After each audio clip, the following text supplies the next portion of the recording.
हाल ही में पत्रकारों पर हुए हमले को लेकर धनबाद के पत्रकारों में आक्रोश देखा गया। गुरुवार को रणधीर वर्मा चौक स्थित धरना स्थल पर पत्रकारों ने काला फीता लगाकर जोरदार विरोध प्रदर्शन किया। प्रदर्शन का नेतृत्व धनबाद प्रेस क्लब के अध्यक्ष संजीव झा ने किया। वरिष्ठ पत्रकार सुशील भारती ने गांधी सदन में विरोध प्रदर्शन किए। संजीव झा ने कहा, पत्रकारों पर बार बार हमले हो रहे हैं, जो बेहद निंदनीय है। सरकार पत्रकारों की सुरक्षा के लिए पत्रकार सुरक्षा कानून लागू करे, ताकि मीडिया कर्मियों को सुरक्षित वातावरण मिल सके। संजीव झा ने बताया कि बुधवार को हुई घटना को लेकर धनबाद थाना में प्राथमिकी दर्ज कराई गई है। यदि 24 घंटे के भीतर हमलावरों की गिरफ्तारी नहीं होती, तो 19 अप्रैल को समाहरणालय के समक्ष धरना और फिर एक दिन का भूख हड़ताल किया जाएगा। मामला कांग्रेस के जिला कार्यकारी अध्यक्ष राशिद रजा अंसारी के परिवार से जुड़ा है। जानकारी के अनुसार उनके पुत्र और भाइयों के बीच झड़प के दौरान कवरेज कर रहे पत्रकारों पर हमला किया गया। मारपीट के दौरान पत्रकारों के मोबाइल और उपकरण छीन लिए गए। इस घटना ने मीडिया जगत में रोष पैदा कर दिया है। पत्रकारों ने साफ किया है कि जब तक दोषियों पर कार्रवाई नहीं होती, वे ऐसे राजनीतिक आयोजनों का बहिष्कार करेंगे। वो क्या करते हैं, हमसे मिलते हैं, हम लोग से वहां जाके चमचागिरी करते हैं, कहीं जात के नाम पर, कहीं धर्म के नाम पर। तो भैया, आप धर्म और जाति के नाम पर मत करो। पत्रकार का एक जात होता है, कोई जात नहीं होता है, कोई हौस नहीं होता है।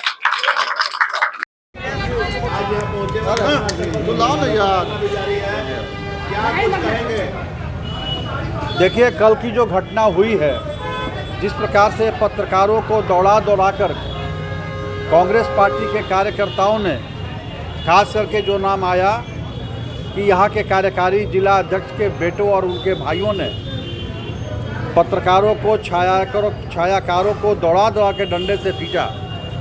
पूरी तैयारी के साथ वो गाड़ी में आए थे, रॉड और डंडा लेकर के। इसकी घोर निंदा करता हूँ। यह दुर्भाग्यपूर्ण है। हालांकि यह कोई उनके लिए नया कृत्य नहीं है, पुराना इतिहास रहा कांग्रेस का।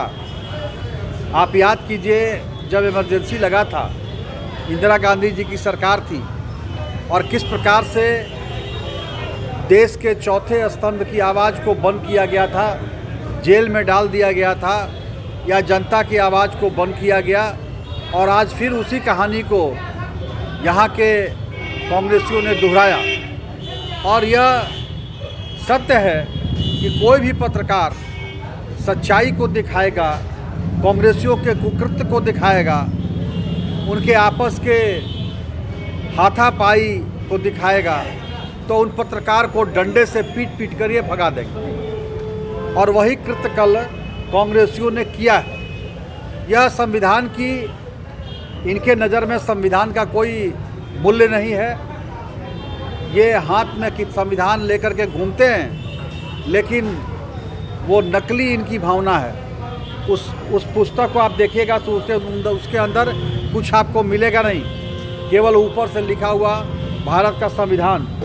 इनके एक मंत्री ने, इस राज्य के अंदर कांग्रेस जेएमएम की सरकार चल रही है, अभी 2-3 रोज पहले इनके मंत्री ने खुलकर कहा, सीना ठोक कर कहा कि संविधान हमारे लिए बाद में है, हम शरीयत को पहले मानते हैं। मैं पूछना चाहता हूं आपके माध्यम से कांग्रेस पार्टी के नेतृत्व से, या इस राज्य में हमारे जो मुख्यमंत्री हैं उनसे, कि यह देश संविधान की जगह अब शरीयत से चलेगा। इस देश के अंदर संविधान का कोई मूल्य नहीं है। खुलेआम लोग संविधान को चुनौती देंगे, और वो भी उनके मंत्री जिन्होंने संविधान का शपथ लेकर के आज इस पद पे है। तो इस संविधान की शपथ झूठ का पुलिंदा उनका शपथ है, इसलिए वो माननीय मुख्यमंत्री उनको बर्खास्त करेंगे क्या? नहीं करेंगे। और ये कई एक मौके पर ये कांग्रेसी संवैधानिक मूल्यों का इन्होंने अवहेलना किया है, संविधान को धत्ता बताया है। अब आप सोचिए, शरिया के आधार पर, धर्म के आधार पर इन्होंने देश को बांटने का काम किया और फिर आज ये चाह रहे हैं कि हम देश को तोड़ें, देश को बर्बाद करें। इसलिए इसकी घोर निंदा करता हूं। इनको और माननीय मुख्यमंत्री से मांग करता हूं कि ऐसे मंत्री को बर्खास्त करें और कांग्रेसियों का यह चरित्र जो है, संविधान की अवहेलना करने का चरित्र, यह तो सर्वविदित है और इसलिए इन कांग्रेसियों को जनता इस बार क्षमा नहीं करेगी। जिला प्रशासन तो उनके हाथ का कठपुतली है ना भाई, कैसे कार्रवाई करेगी? उन्हीं की सरकार है और प्रशासन जो है सरकार की नुमाइंदा है, सरकार का प्रतिनिधित्व करने वाली है। तो उनको यहाँ के जनता की, यहाँ के पत्रकारों की, यहाँ के लोगों की, यहाँ के मजदूरों का, यहाँ का गरीबों का कोई चिंता नहीं है।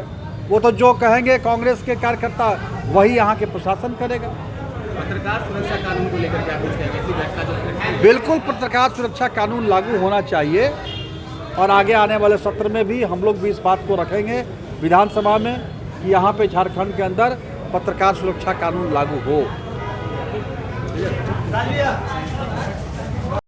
आगे ऐसे घटना न हो, इसके लिए क्या प्लान है? हम तो प्रशासन से, सरकार से मांग करेंगे पत्रकार सुरक्षा कानून लागू करें ताकि हम लोग निर्भीक और निष्पक्ष होकर के जिस तरह से अपना काम कर रहे हैं करते रहें। ठीक। लेकिन ये जो घटनाएं हुई हैं वो कितना निंदनीय है? ये देखिए, ये जो पत्रकारों पर जो हमला हुआ, इतना क्रूरतापूर्ण, बर्बरतापूर्ण हमला और खुलेआम सड़क पर, ये इस बात का परिचायक है कि एक तो यहाँ सबसे पहले जो भी संगठन है, राजनीतिक संगठन हो या कोई, खास करके कांग्रेस का जो सवाल है, यही कारण है कि 40-45 वर्ष पुरानी पार्टी की आज ये दशा है। उन लोगों को इस पर सुधार करना होगा, अन्यथा इसी तरह प्रखंड से लेकर ऊपर तक जो ये बहरा गए हैं तो इसी तरह निर्वासित होते रहेंगे। एक दो नेता अगर इनके राष्ट्रीय हैं भी जो वाकई लड़ाई लड़ना चाहते हैं, कुछ करना चाहते हैं, तो वो नहीं जीत पाएंगे। इस हारे हुए लोगों का, चरित्रहीन लोगों के कतार के बल पर आप ये युद्ध लड़ेंगे, वो युद्ध कहीं जीता जाएगा। ये चारित्रिक बल से कोई भी लड़ाई जीती जाती है। आपका वो बल कमज़ोर है, छिन्न है, तो उनको इस पर रिएसेस करना चाहिए। ये एक उदाहरण है। हम तो अपनी लड़ाई लड़ लेंगे। जिला प्रशासन की सुस्ती, हम जानते हैं कि जो जिला प्रशासन है, अब तक सारे जगह फुटेज लगे हुए हैं, वीडियो फुटेज जारी हो गए हैं। अब तक उनकी गिरफ्तारी हो जानी चाहिए थी। हमारे एफआईआर करने के लिए आप रुके हुए हो, एफआईआर तो हो चुका, क्या करते हो देखेंगे। चूँकि पूरी रात सत्ता पक्ष के मंत्री फोन पर लगे रहे हैं, यहाँ अधिकारियों को कहते रहे कि इस मामले का किसी तरह निपटाओ, तो वो निपटने वाला नहीं है जब तक कि पांव पकड़ के माफ़ी नहीं मांगे। ये तो हमारा व्यक्तिगत मामला है। ये इस बात का परिचायक है कि हम पत्रकारों को आगे पत्रकार सुरक्षा अधिनियम की बहाली तक ये लड़ाई लड़नी होगी। ये तो होता रहेगा, ऐसे मदांध गुंडे आते रहेंगे और राजनीति में तो वही फसल है जो हम काट रहे हैं। तो लड़ाई लड़नी है। आगे की जो थी है लड़ाई, वो किस तरीके से लड़ी जाएगी? अगर तीव्र एक्शन नहीं होता, 24 घंटे के अंदर गिरफ्तारी नहीं होती, तो प्रेस क्लब के हमारे अध्यक्ष ने कहा है कि वो शनिवार को वो वहाँ डीसी कार्यालय में धरना देंगे, उसके बाद भूख हड़ताल होगी, उसके बाद जरूरत पड़ेगा रांची जाएंगे, दिल्ली जाएंगे। और ऐसे थोड़ी है। और इस अपाहिज व्यवस्था के खिलाफ भी अलग से एक जोरदार, दमदार, ताकतवर लड़ाई लड़ेंगे। आश्वासन नहीं चलेगा, आश्वासन नहीं चलने वाला है। हम आश्वासन नहीं देंगे, आप करके दिखाइए, हम धन्यवाद देंगे, हम पत्रकार धन्यवाद देंगे। करने की बारी आपकी। यही है, आगे बहुत है, कई सारे स्टेप्स हैं, करेंगे हम लोग और सारे लोग मिलकर कर रहे हैं, करेंगे। आपने अभी तक क्या एक्शन लिया, किस तरह? देखिए, हम लोग चूँकि मैं वहाँ मौजूद था और उसके दौरान मेरे साथ भी धक्का मुक्की हुई है उन लोगों के द्वारा बचाव, जब मैं बचाव करने के लिए गया तो मेरे साथ भी वो लोग धक्का मुक्की किए। तो वो हम इसका मतलब प्रत्यक्षदर्शी भी हैं। वो लोग जिस तरह से आतंक के रूप में रोड पर आतंक मचाए हुए थे, कार्यकारी अध्यक्ष कांग्रेस के राशिद रजा अंसारी, उनके पुत्र सैफ अंसारी, कैफ अंसारी, उसका भाई रियाजुल, और भी 2-3 नाम है जिन पर FIR की गई 6 लोगों पर, जिस तरह से आतंक मचाए हुए थे। मतलब समझिए कि कांग्रेस में मैंने ऐसे तो हर बार कांग्रेस कुछ न कुछ गड़बड़ करती ही है अपने प्रोग्राम में, लेकिन ये बहुत अति हो गया। और निहत्थे पत्रकारों पर हमला करना ये बहुत ही निंदनीय है। इसलिए इस पर हम लोग जो है FIR किया, और 24 घंटे के अंदर गिरफ्तारी नहीं होती है तो हम लोग निश्चित रूप से शनिवार को हम लोग धरना पे बैठेंगे उपायुक्त के कार्यालय पर, और अगर उसके बाद भी नहीं होता तो 21 तारीख को हम लोग भूख हड़ताल पे बैठेंगे। और ये अगर राज्यव्यापी से देशव्यापी आंदोलन भी करना पड़ेगा तो वो भी करने के लिए हम लोग तैयार हैं। प्रेस प्रोटेक्शन बिल अभी कितना, हम लोग कई बार मांग कर चुके हैं और फिर मांग करते हैं उप मुख्यमंत्री महोदय से कि झारखंड में जो है प्रेस प्रोटेक्शन बिल, पत्रकार सुरक्षा कानून लाया जाए, जिससे कि पत्रकार निर्भीक होकर के अपना काम कर सकें।